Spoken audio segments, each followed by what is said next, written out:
जहां पूरी दुनिया जाने की कोशिश कर रही है वो है चांद। एक के बाद एक देश, चाहे वह अमेरिका हो या रूस, चीन हो या फिर भारत, चांद पर जाना चाहता है। लेकिन क्या आपने कभी सोचा है कि आखिर चंद्रमा की दुनिया कैसी है? चांद पर मिट्टी है या पत्थर, समुद्र है या नदियां, पहाड़ है या रेत के मैदान, पानी है या कुछ और? चांद की धरती पर एलियन है या इंसान? दोस्तों, आज के वीडियो में हम आपको चांद की सैर पर ले जाएंगे। तो चलिए दोस्तों, हमारे साथ चांद की सफर पर। दोस्तों, धरती से चांद की दूरी लगभग 3,84,400 किलोमीटर है। पृथ्वी से चांद तक पहुंचने में सबसे कम समय 4 दिन अमेरिका को लगा है। वहीं अगर हम चंद्रयान के रास्ते से चांद पर जाते हैं तो लगभग 40 दिन का समय लगेगा।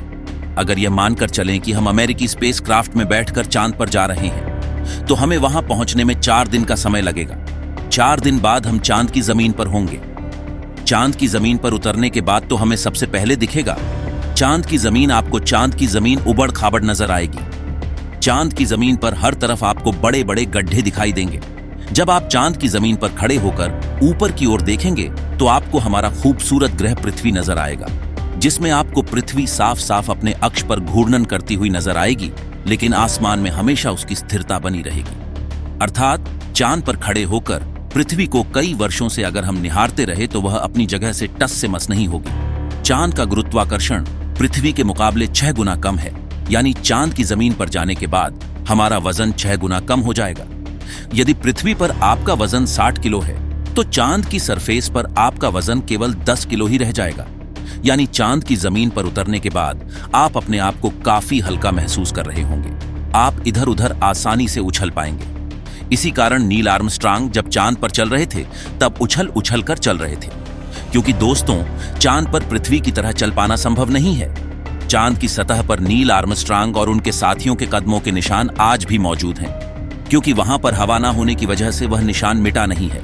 फिर थोड़ा चलने के बाद जब आप चांद पर इधर उधर देखोगे तो आपको बहुत सारा कचरा, पेपर, बहुत सारे क्षतिग्रस्त सैटेलाइट और बैग्स मिलेंगे। ये सारा कचरा हम इंसान ने ही फैलाया है। ये कचरा इतना ज्यादा है कि 5 ट्रक भर सकते हैं। चांद पर कचरा और ये पेपर अंतरिक्ष यात्रियों ने फेंके थे, जिसमें उनकी मानव मूत्र और उल्टियां हैं। अब आप चांद की जमीन पर खड़े हैं तो आपको सबसे ज्यादा खतरा आसमानी मौत का है। चांद का गुरुत्वाकर्षण कम होने की वजह से इसके पास कोई भी वायुमंडल मौजूद नहीं है। वायुमंडल की नामौजूदगी के कारण वहां पर रहने वालों के लिए उल्कापिंड से मरने का खतरा लगातार बना रहता है। यानी आप चांद पर खड़े हैं और पता नहीं कब एक बड़ा पत्थर आसमान से गिरकर आएगा और आपकी मौत वहीं पर हो जाएगी। यही वजह है पृथ्वी से देखने पर जो चांद पर काले धब्बे दिखाई देते हैं, असल में वे धब्बे नहीं, गड्ढे हैं। जहां पर सूर्य की रोशनी नहीं पहुंच पाने की वजह से वो धब्बे नजर आते हैं। सूर्य के बाद आसमान में सबसे ज्यादा चमकने वाली अगर कोई चीज है तो वह है चंद्रमा। जब हम पृथ्वी से आसमान की तरफ देखते हैं तो हमें नीला दिखाई देता है, लेकिन जब चांद से आसमान की तरफ देखेंगे तो हमें नीला नहीं बल्कि काला दिखाई देगा। यानी आप जब भी ऊपर आसमान की तरफ देखेंगे तो आपको लगेगा क्या आप काले आसमान की दुनिया में आ गए हैं। अब चांद पर खड़े होकर आप बहुत बोरिंग फील कर रहे हैं और हम मजाक नहीं कर रहे। अमेरिकी अंतरिक्ष एजेंसी नासा ने वर्ल्ड रिकॉर्ड में अपना नाम दर्ज करवाते हुए चांद पर वाईफाई की सुविधा उपलब्ध करा दी है, जो कि 3 MBPS तक इंटरनेट स्पीड देता है। यानी आप आराम से चांद पर इंटरनेट चलाकर अपना एंटरटेनमेंट कर सकते हैं। अब आपका मन कर रहा है इंटरनेट तो बहुत हुआ, अब चांद से मैं पृथ्वी पर अपने घर फोन करके बात करता हूं। आपने फोन मिलाया, फोन लग भी गया, लेकिन ये क्या आप बोल रहे हैं, लेकिन आपकी आवाज मुंह से बाहर नहीं आ रही है। जी हां, यह सच है। चांद पर आप कितना भी जोर से चिल्ला लें, आपकी आवाज मुंह से बाहर नहीं आएगी। धरती पर वायु की हमेशा हर जगह उपस्थिति रहती है, लेकिन चंद्रमा का अपना कोई वायुमंडल नहीं है, इसलिए वहां पर ध्वनि तरंगों का संचरण सामान्य रूप से संभव नहीं है। यदि आप चंद्रमा पर किसी को पुकार कर बुलाना चाहेंगे तो उस तक आपकी आवाज नहीं पहुंच पाएगी।